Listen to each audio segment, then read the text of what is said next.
Que o Paraguai venceu a Alemanha e mandou ela para casa na Copa do Mundo, isso não é novidade para ninguém.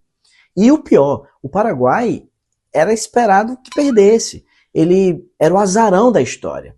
Mas e em inglês? Como é que você poderia dizer azarão? Nesse vídeo eu vou trazer 4 expressões que os nativos utilizam para falar sobre situações como essa.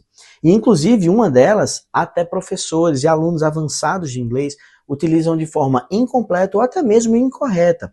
Fica comigo que eu garanto que você, no final, não vai sair daqui errando nenhuma dessas expressões. Antes do jogo começar, quem era o favorito? A Alemanha, né? Claro. Nem mesmo os torcedores do próprio Paraguai acreditavam que o Paraguai ia mandar a Alemanha para casa. Mas e aí? Aconteceu. E como é que um narrador americano diria o azarão venceu? Como é que ele ia se referir ao time do Paraguai? E é aí onde surge a primeira expressão, que é underdog. Repita comigo, underdog. Essa expressão significa justamente o azarão. É aquele time que entra em campo com a expectativa de perder. Todo mundo já espera que ele perca. Então, isso é o underdog. É aquele competidor que entra na disputa com pouquíssimas chances de vencer.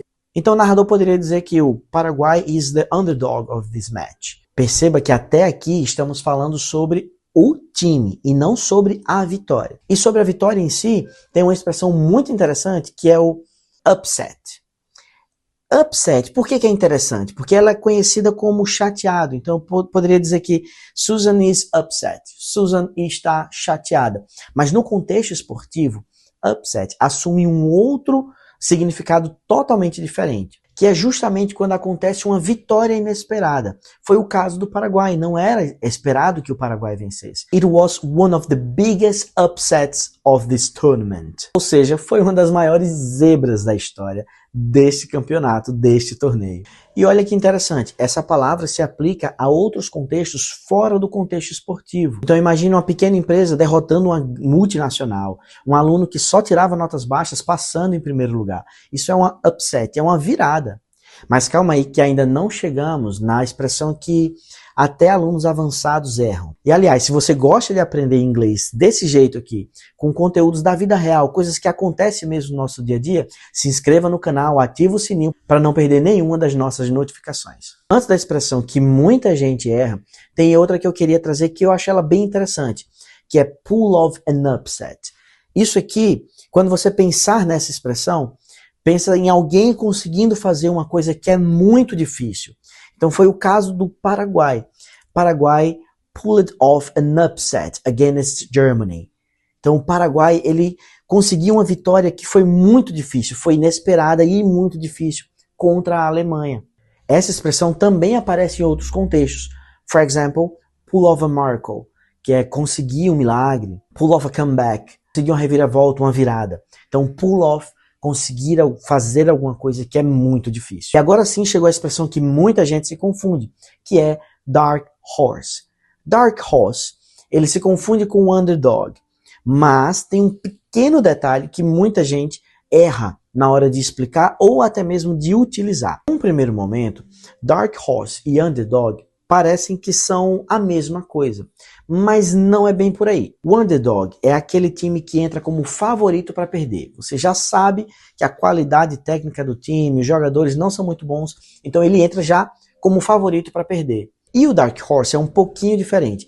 Ele entra na competição e ele se mostra melhor do que o esperado. Não necessariamente ele entra para perder. Ele não é o underdog. Aliás, ele pode ser o underdog, mas ele mostra uma qualidade que não se conhecia antes.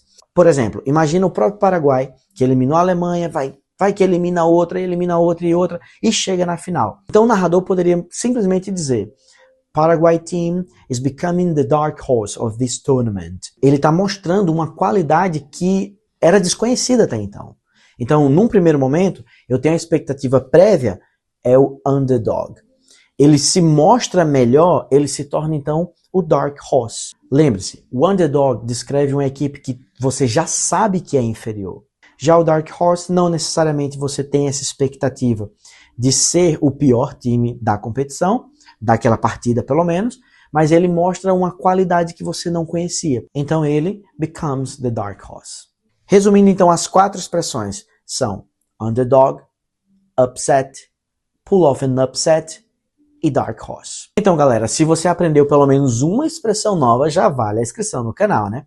Imagina onde seu inglês pode chegar acompanhando os nossos vídeos semanalmente. Já sabe, né? Se inscreve no canal, nos vemos na próxima. Bye, bye!